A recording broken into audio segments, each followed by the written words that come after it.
लोकसभा में सांसद सौगाता राय पर अमित शाह इस कदर भड़के कि हर तरफ उनके भड़कने की चर्चा होने लगी। जी हां, लोकसभा में जमकर अमित शाह और सांसद सौगाता राय के बीच बहस हुई। लोकसभा के शीतकालीन सत्र के दौरान एक बार फिर तीखी नोकझोंक देखने को मिली। दरअसल लोकसभा सांसद सौगत राय अमित शाह के 3 एजेंडा राम मंदिर, अनुच्छेद 370 और सिविल कोड को लेकर अपनी असहमति दिखाते हुए क्या कुछ बोले, चलिए आपको सुनाते हैं। अमित शाह जी पहले से कह रहे हैं कि हमारे पार्टी का 3 स्लोगन था, राम मंदिर, कश्मीर में 370 बाद और यूनिफॉर्म सिविल कोड। यही बीजेपी का कम्युनल बोले, सांप्रदायिक बोले, डिवाइसिव बोले एजेंडा है। हम इसको खिलाफ है। आप जिसको भगवान मानते वो जवाहरलाल नेहरू ने हमारे गाइडिंग प्रिंसिपल में रखा है। जिन्होंने भारत को तोड़ा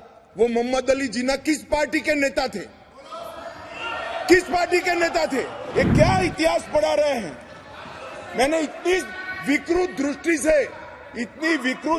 से इतिहास का इंटरप्रिटेशन नहीं देखा है। अमित शाह जी पहले से कह रहे हैं कि हमारे पार्टी का 3 स्लोगन था, राम मंदिर, कश्मीर में 370 बाद और यूनिफॉर्म सिविल कोड। एक राम मंदिर का ऑर्डर सुप्रीम कोर्ट से मिल गया, वो बन रहा है।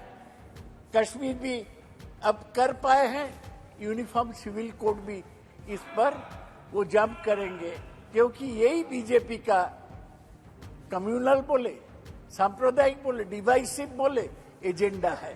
हम इसको खिलाफ है। हम अकेला रहेंगे तब भी इसको खिलाफ करेंगे। सर हमको बोलने दिया जाए। इतने वरिष्ठ सदस्य क्या बोल रहे हैं? यूनिफॉर्म सिविल कोड हमारे संविधान निर्माताओं ने हमारे गाइडिंग प्रिंसिपल में रखी हुई बात। जिस चीज को आप जिसको भगवान मानते वो जवाहरलाल नेहरू ने हमारे गाइडिंग प्रिंसिपल में रखा है, डायरेक्टिव प्रिंसिपल्स में रखा है। वो संविधान निर्माताओं ने रखा है कि आने वाले दिनों में देश के विधानमंडल और देश के संसद मंडल किस दिशा में चलने चाहिए। इसलिए ये इनको मालूम नहीं है कि वो क्या बोल रहे हैं। और इसी प्रकार से अगर बात करनी है तो इस विषय पर महोदय मैं चर्चा करने के लिए तैयार हूं, अगर इस विषय को आप अनुमति देते। अगर इसी तरह से बात करनी है तो जिन्होंने भारत को तोड़ा वो मोहम्मद अली जिन्ना किस पार्टी के नेता थे? किस पार्टी के नेता थे?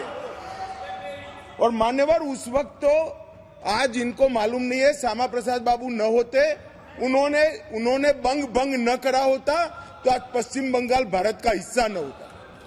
कांग्रेस की डिजाइन से तो पश्चिम बंगाल बांग्लादेश में चला गया होता, पाकिस्तान में चला गया होता।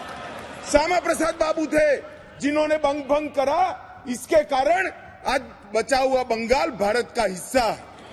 ये क्या इतिहास पढ़ा रहे हैं? मैंने इतनी विकृत दृष्टि से इतिहास का इंटरप्रिटेशन नहीं देखा है।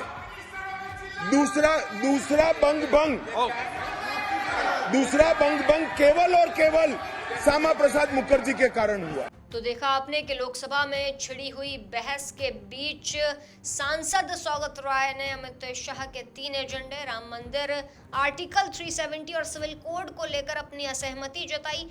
कहा कि हम इसके खिलाफ हैं क्योंकि यही बीजेपी का कम्युनल, विभाजनकारी और सांप्रदायिक एजेंडा है। जिसके बाद अमित शाह भड़क उठे और दोनों के बीच तीखी नोकझोंक देखने को मिली।